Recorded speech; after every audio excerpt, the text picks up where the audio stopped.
जय श्री कृष्ण। राधे राधे। आइए सुनते हैं तोता मैना की कहानी, दो आत्माओं का मिलन।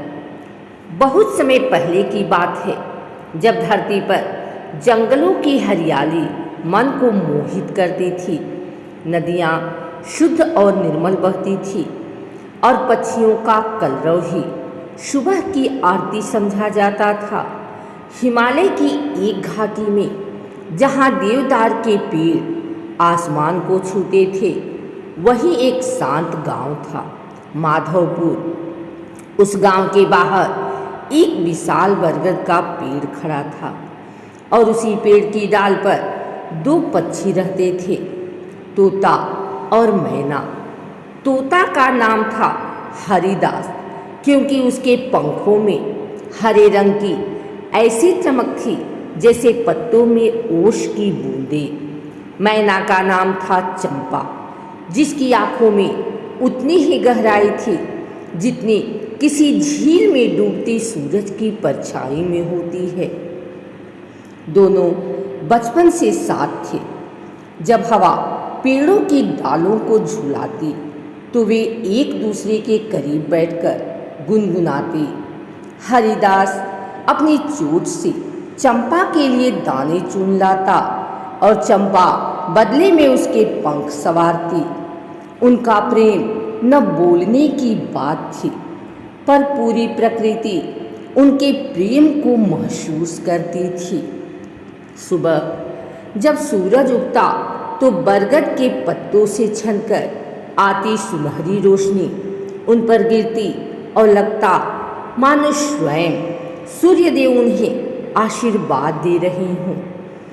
एक दिन नदी किनारे दोनों बैठे थे। चंपा ने पूछा, हरि, क्या प्रेम भी ऋतुओं की तरह बदलता है? हरिदास मुस्कुराया, नहीं चंपा, प्रेम तो उस आकाश जैसा है जो कभी पुराना नहीं होता। बादल बदलते हैं पर आकाश वही रहता है। उस दिन पहली बार चंपा ने अपने दिल की बात कही, तो फिर यह आकाश हमें सदा एक रखे। हरिदास ने अपने पंख फैलाए और कहा, जब तक यह नदी बहती रहेगी, जब तक यह पेड़ सांस लेते रहेंगे, मेरा मन तुम्हारे साथ रहेगा। प्रकृति ने मानो सुन लिया था। हवा थम गई, पत्ते हिलना बंद हो गए और नदी ने अपनी लहरों को धीमा कर दिया। वह क्षण एक वचन बन गया, आत्मा से आत्मा का वचन। लेकिन संसार में कोई सुख अस्थायी नहीं होता। उस वर्ष मानसून ने अपनी सीमाएं तोड़ दी। पहाड़ों से भयंकर बादल उतर आए, नदी उफान पर थी और कई पेड़ जड़ों से उखड़ गए। बरगद का पेड़ भी डगमगाने लगा। हरिदास और चंपा ने एक दूसरे की ओर देखा। हमें उड़ जाना चाहिए, चंपा ने कहा। पर हरिदास ने उत्तर दिया, यह पेड़ हमारा घर है, मैं इसे छोड़ नहीं सकता। वह ठहर गया, जबकि चंपा ने आकाश की ओर उड़ान भरी।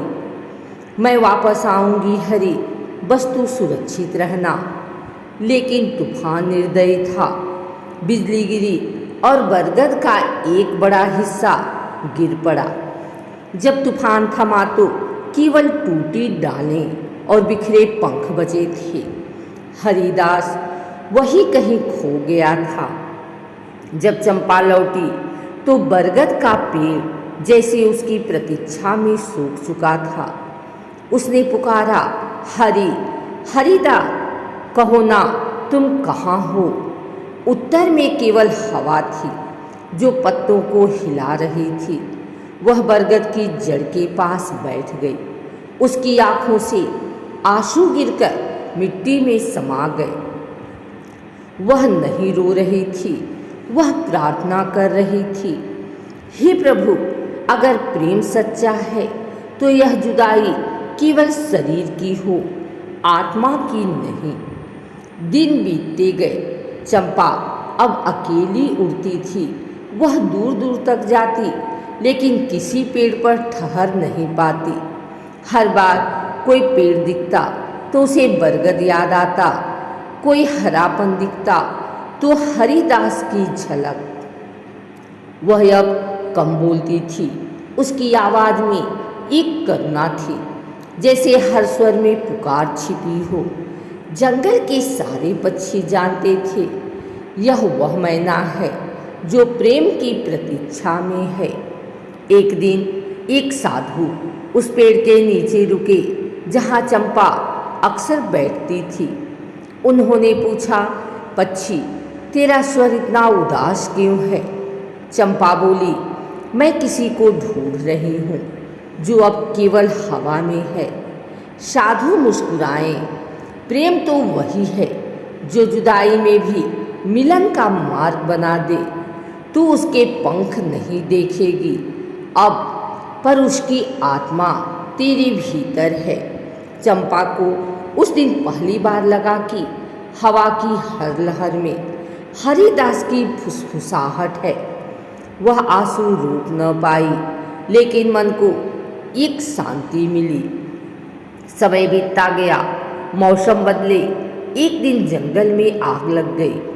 पक्षी इधर उधर भागने लगे। चंपा भी उड़ना चाहती थी, पर उसके पंख अब पहले जैसे मजबूत नहीं थे। वह उस पुराने बरगद की ओर देखने लगी जो अब राख का ढेर था। हरी, मैं फिर लौट आई हूँ, उसने कहा। आग पास आ रही थी, लेकिन उसे डर नहीं लगा। वह जानती थी कि यह अंत नहीं, यह आरंभ है। वह अपनी आंखें बंद कर लेती है और फुसफुसाती है, अब मिल लो मुझसे, जैसे आत्मा मिलती है हवा में। अगले क्षण एक हल्की हवा चली। राख के बीच एक हरापन चमका, मानो किसी ने पंख फैलाए हों।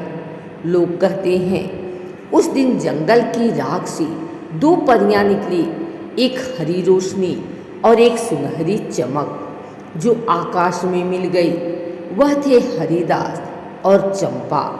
अब वे न पेड़ों में थे न धरती पर, वे हवा में, नदी की लहरों में और सुबह की किरणों में थे। कहते हैं हर बसंत में उस पुराने बरगद के स्थान पर अब एक बेल उगती है, जिस पर तोते और मैना साथ बैठते हैं, दाने चुगते हैं और उड़ जाते हैं। गांव वाले जब भी यह दृश्य देखते हैं, कहते हैं ये वही हैं हरिदास और चंपा, जो अब शरीर नहीं पर आत्मा बनकर लौटते हैं। उनकी कहानी गांव की दादी माएँ बच्चों को सुनाती। बेटा, प्रेम वह नहीं जो पाने से पूरा हो जाए, प्रेम वह है जो खोने के बाद भी सदा बना रहे। और सच में हर भोर जब सूरज उगता है तो हवा में दो स्वरों की गूंज सुनाई देती है। एक कहता है चंपा, दूसरा उत्तर देता है हरिदास। फिर दोनों स्वरों में एक मधुर लय मिलती है और पेड़ों के पत्ते झूमने लगते हैं। वह है आत्मा का मिलन। तोता मैना की यह कथा केवल पक्षियों की नहीं, बल्कि हर आत्मा की कहानी है, जो प्रेम से जुदा होकर भी एक दूसरे में बस जाती है। हरिदास ने सिखाया कि सच्चा प्रेम त्याग से ऊपर होता है। चंपा ने सिखाया कि प्रतीक्षा ही पूजा है। और जब प्रेम में न शरीर रहता है न शब्द, तब केवल आत्मा रहती है जो सदा एक होती है।